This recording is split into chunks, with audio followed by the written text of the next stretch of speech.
Alright, welcome everybody to the Paragon. This is the most recent version 37 I believe. We are gonna go and buy some cards. If I can remember where I go to buy cards.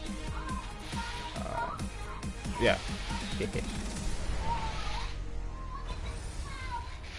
Oh, let's actually take a look here at the weekly pack. What is this? Ring of the Minia. Megavolt Pylon and Maststone Gem. The Maststone Gem is definitely worth it, but overall these two, they diminish the value of the pack to a point where I don't want to get it. So we're just gonna go ahead and buy random card packs here. Just gonna go ahead and buy, I think I have enough for 11 of them or 10 of them. So this should be fun.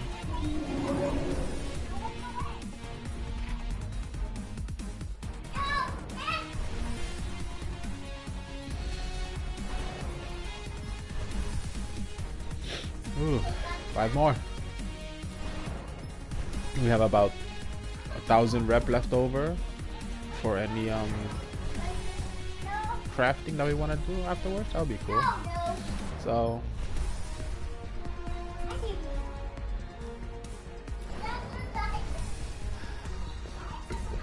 yeah, I feel like it's better to get a nice amount of cards here.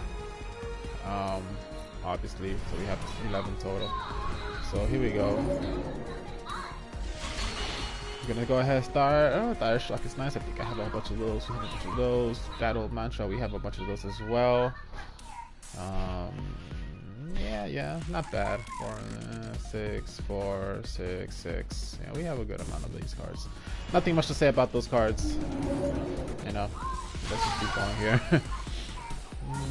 Enhanced Spark, Mana Regain, Basic Pen, Attack Speed, Megavolt Pylon, which is part of the weekly card pack. So good thing we didn't buy it, because then we've already been seeing diminishing results there. Sinister Drain. I get a lot of corruption upgrades, huh? Mutagen. That's, I mean, 0.6 mana regain, a little bit of power, and a little bit of base mana there. I can only really see this like early game. Yeah, I can't see any other, and only like various. It's like I wouldn't want to sacrifice so much power early on for the mana and mana regain. I don't think I would want to do that.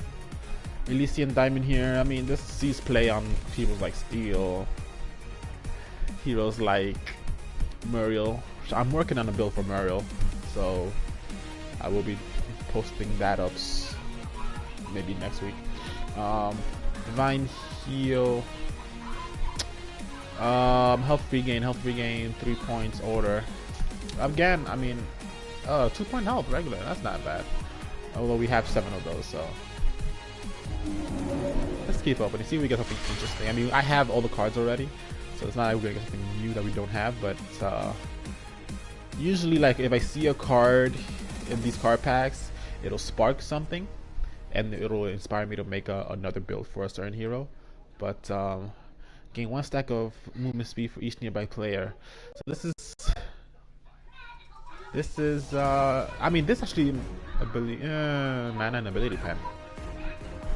This would be a card that you would probably just get for its active, not for the stats. Mana and ability pen and movement speed on an intellect hero. And you could argue the new hero, Aurora, but nobody's gonna build ability pen on her. She's a basic attacker. She's a fighter. So I don't know. I mean, obviously Matronu can see home in pretty much any Fury hero, any basic attack Fury hero. Course Blade, yeah, pretty basic. Mana regain, health, and some power. Not bad. Ring Jewel of the Apostle. For 6 seconds, gain power equal to 35% of your ability armor.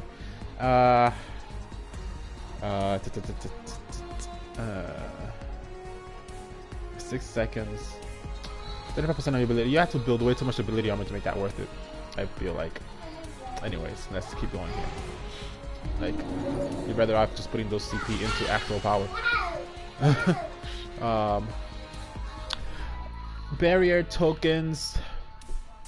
These tokens in general, they don't see any more place to be because the health if you're gonna go for a defensive start with tokens, it's just better to go straight health as opposed to armor early game.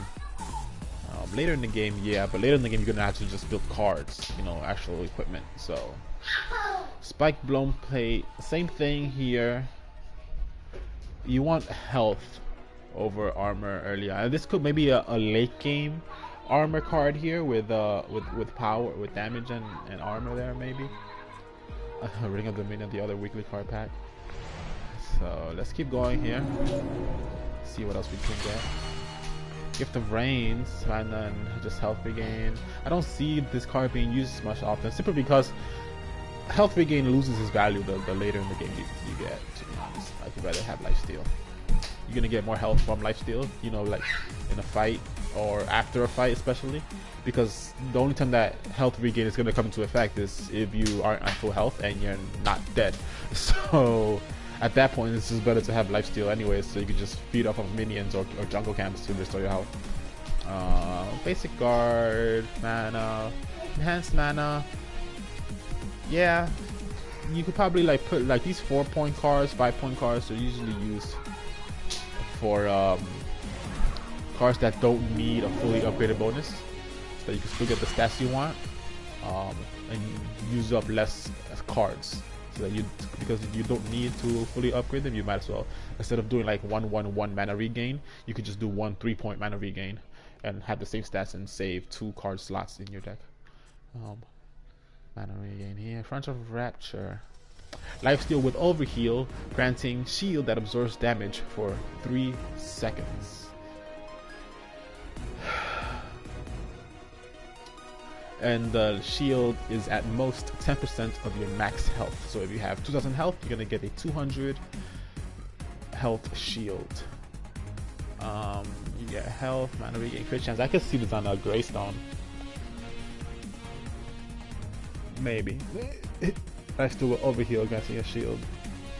But you know, it's gonna be very dependent on you having, simply having the lifesteal in the first place.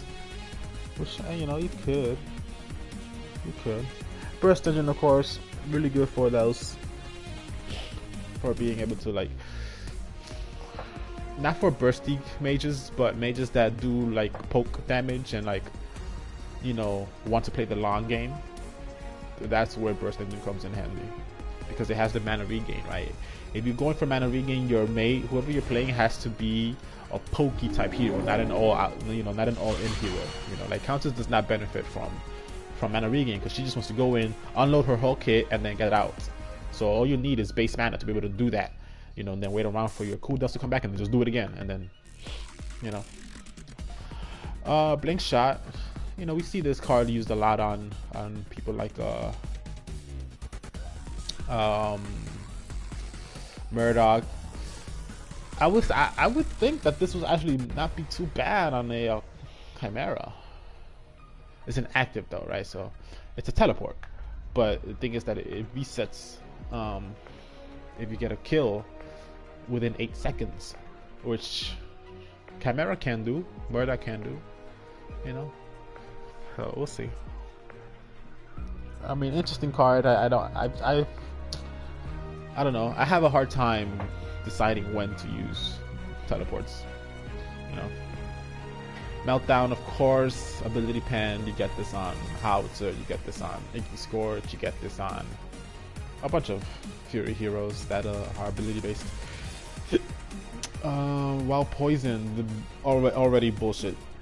Like all of these passive heroes that say while you're this or while you're that, they all need to be reworked to be a little bit more inclusive to just everything, really. Like this will, when do you know for sure that you're going to get poisoned in a match so that you can get that 7.5 cooldown reduction and 18 power? The stats are fine.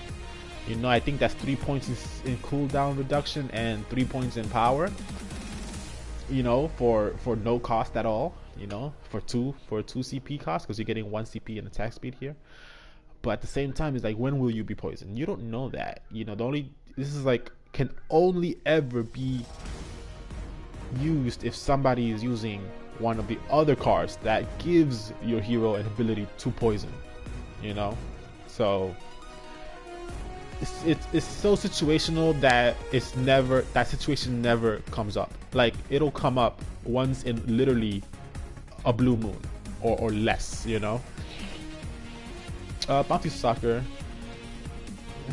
I feel it's just better to just build out crit instead of spending the 6 CP here in this one card. Just get a regular card that has crit and put 6 CP worth of, I mean, it's 4 CP for the passive, right? So just get 4 CP of crit, that way you always have that crit. You don't have to work up to it, you know. So there's no point working up to it. You can just get it right from the get-go, you know.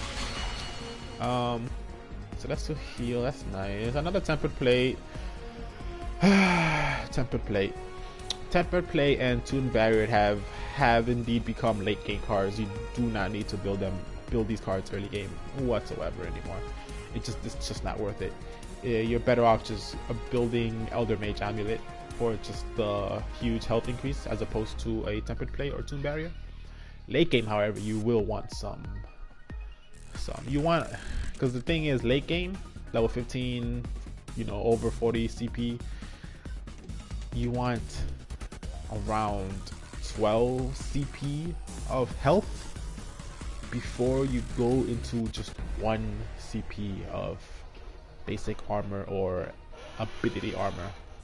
So yeah, I do have to go back and rework a couple of my tanky builds that I actually did the opposite. I went into armor, like I got it mixed up. I did the opposite. I went into armor instead of health, where I should have been going into health instead of armor early game. So I gotta like rework that. The late game builds are still okay, but the early game builds need to be flipped from armor to health.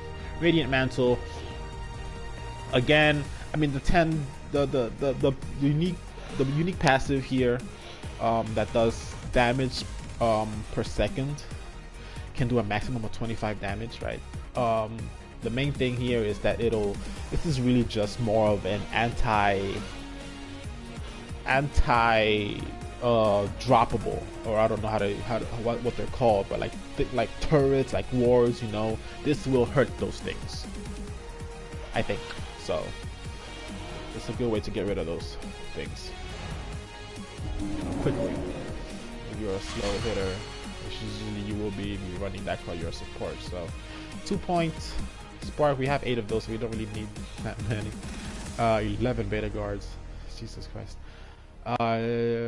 Genesis Torch, a lot of who do I have this on? I have this on somebody, I think I have this on my, I want to say Narbash build. Voice Steel Dagger, basic parent, obvious. Yeah, obvious. Upgrade for the although you probably won't want to do a 4-point upgrade, since that's how you need a fully upgraded bonus. Voice Steel Dagger there. And the last card pack, which I think is a regular card pack. That's cool. Did we have a weekly card pack there in the beginning? Whatever. Hex of the Devastator! Yes. Crit chance and ability pen. Usually if you want ability pen, you don't need crit chance because abilities can crit. However, there are heroes that are kind of hybrids, where they depend on both their abilities and their basic attacks for damage, their complete potential in terms of damage. So this can see play on heroes like that. For example, Quan. You know, Quan, you want to go all in with, once you throw his sword, you want to use his R1, and then you want to use his ult, and then you want to just finish off, if they are still alive, with basic attacks. So a little bit of ability penetration and crit chance from this card will, you know, it serves both of those purposes for that hybrid type of DPS that he has. Perfect mana regain, we all know that. And a Might Barrier. Again, It's nice, but these armor isn't early game anymore. It's late game. Armor is late game now, people. It's important to note. Let's actually take a look here. Yeah, I'm missing that one universal card, which I don't even feel like getting it, to be honest. Where is it? It's all the way on the bottom. Yeah, not all the way at the bottom, but close to the bottom. Lazarus Blade is pretty much just a siphon and a scythe all in one, minus any damage stats. It just gives you health. So completely useless. Pretty much. I wish they would just give it of the health and just make it a 3-point card. You know, with like no upgrades, just a like a, you know, not a, you know, not a active, but like a passive card that doesn't have any slots. Just, you know, or just keep, if you want to keep the slots on it, but just get rid of the health, make it 3 points, and then maybe it'll see some play. You know, from a couple junglers here or there. But you know, that 1 point in health is useless, completely useless. Just get rid of the health, make it a 3-point card, and then maybe it'll see some play. I've not once seen anybody run this card. Not once. That, you know, enough said. You know, like I haven't had the most play time in this game compared to some other people, but you know, I have a couple days. I have about, you know, a little bit over a week's worth total play time. You know, so I've never seen that card being used. If they got rid of the health, maybe, and just made it 3-point cards, then maybe it'll get used. But nah, as it is right now, nah. It's nice that we got a tempered plate. It is nice though, even though it's not early game anymore. Oh gosh, I'm getting right in the middle there so that I don't bring up the tooltips. So yeah, we have almost all the cards here.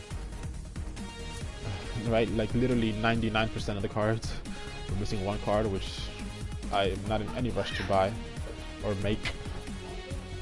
You know, maybe it'll come up in a weekly card pack and I'll get it then. Because if we try to make it, how much does it cost to make it?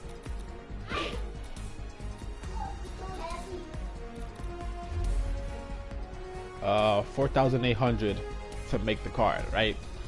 And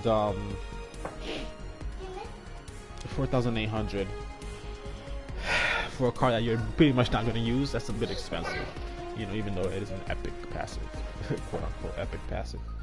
So I'd rather just spend 15,000 and get those 2 other cards, you know, because 15,000 for the weekly card pack is 5,000 per card.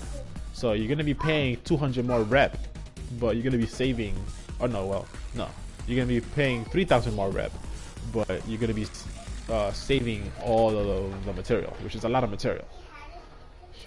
So whatever, I'm not gonna make it. No point. Other than that, though, yeah, I mean, we don't need any more material. We don't really need it. There's nothing that we're gonna make today. That's a lie. I'm making a Muriel deck slowly here. I gotta make some more decks, just to use 1, 2, 3, 4. Keep using all my deck slots here. But yeah, that's pretty much it. I got to play her a little bit. That was nice. That was fun. It was a victory as well, so that was very cool. Nothing to say much. That's all for now. Thanks for watching. Bye.